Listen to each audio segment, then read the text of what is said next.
Assalamualaikum warahmatullahi wabarakatuh. Izin memperkenalkan diri, nama Salma Alisa Sadia, NPM 23412046, kelas akuntansi 23A. Di sini saya akan menjelaskan materi tentang dasar prosedur pembukuan dan jurnal.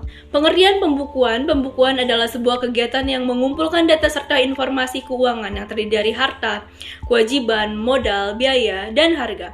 Lalu dilanjutkan dengan penyajian laporan keuangan. Pengertian ini sesuai dengan Undang-Undang Nomor 28 Tahun 2007, Pasal 28. Semua data dan informasi yang ada dan telah diterima harus dicatat. Laporan keuangan biasanya menyajikan laporan neraca dan laporan laba rugi. Meminimalisir kesalahan pada setiap perubahan transaksi agar perusahaan terhindar dari masalah lain. Mengumpulkan dan menganalisa data transaksi untuk pembukuan dalam akuntansi. Proses pembukuan dalam akuntansi dimulai dari proses pengumpulan data transaksi keuangan dalam bentuk bukti transaksi.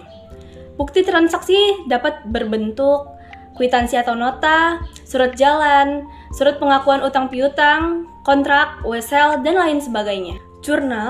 Jurnal diartikan sebagai buku harian yang digunakan untuk mencatat semua transaksi yang terjadi berupa pendebitan dan pengkreditan secara kronologis menurut urutan tanggal beserta penjelasan yang diperlukan. Adapun prinsip dasar dalam membuat jurnal umum. Yang pertama, proses identifikasi. Bukti transaksi keuangan yang terjadi pada suatu perusahaan, misalnya memo, kwitansi, nota, dan lain-lain.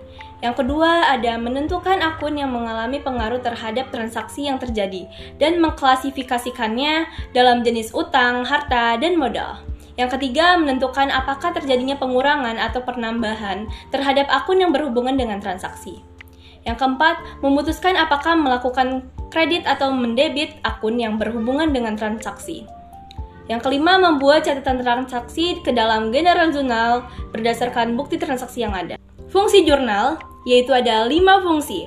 Yang pertama, fungsi historis, yaitu pencatatan setiap transaksi dilakukan secara kronologis berdasarkan tanggal terjadinya transaksi. Yang kedua, fungsi pencatatan, yaitu jurnal wajib mencatat setiap peristiwa finansial yang terjadi dalam perusahaan. Yang ketiga, fungsi analisis, yaitu pencatatan dalam jurnal merupakan hasil analisis transaksi berupa pendebitan dan pengkreditan akun yang berpengaruh beserta jumlahnya. Yang keempat, fungsi instruksi, yaitu catatan dalam jurnal merupakan perintah untuk mendebit dan mengkredit akun sesuai dengan catatan dalam jurnal. Yang kelima, fungsi informatif, yaitu catatan dalam jurnal memberikan penjelasan mengenai transaksi yang terjadi. Berikut saldo normal akun, yaitu ada aktiva, kewajiban, modal, pendapatan, dan biaya. Akun aktiva dan biaya jika bertambah di sebelah debit dan berkurang di sebelah kredit. Sedangkan akun kewajiban, pendapatan, dan modal jika bertambah di sebelah kredit dan berkurang di sebelah debit. Berikut ini bentuk kolom jurnal umum, terdiri dari kolom tanggal, nomor bukti, keterangan, ref, debit, dan kredit. Kolom tanggal diisi dengan tahun, bulan, dan tanggal transaksi. Kolom nomor bukti diisi untuk mencatat nomor bukti transaksi, misalnya faktur dan nomor cek. Kolom keterangan diisi dengan akun yang ada di debit atau di kredit, biasanya beserta keterangan singkat. Kolom ref diisi dengan kode akun pada saat catatan jurnal ini dipindah bukukan ke buku besar atau posting. Kolom debit diisi dengan jumlah akun yang akan didebit. Kolom kredit diisi dengan jumlah akun yang akan dikredit. Contoh soal jurnal umum. Pada tanggal 5 Januari 2018, Pak Jaya menginvestasikan uangnya sebesar 500 juta rupiah pada perusahaannya PT Jaya Abadi.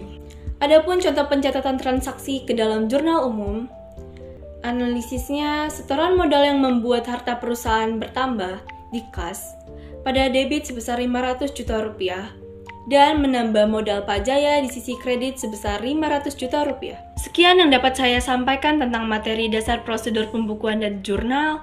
Saya akhiri, wassalamualaikum warahmatullahi wabarakatuh.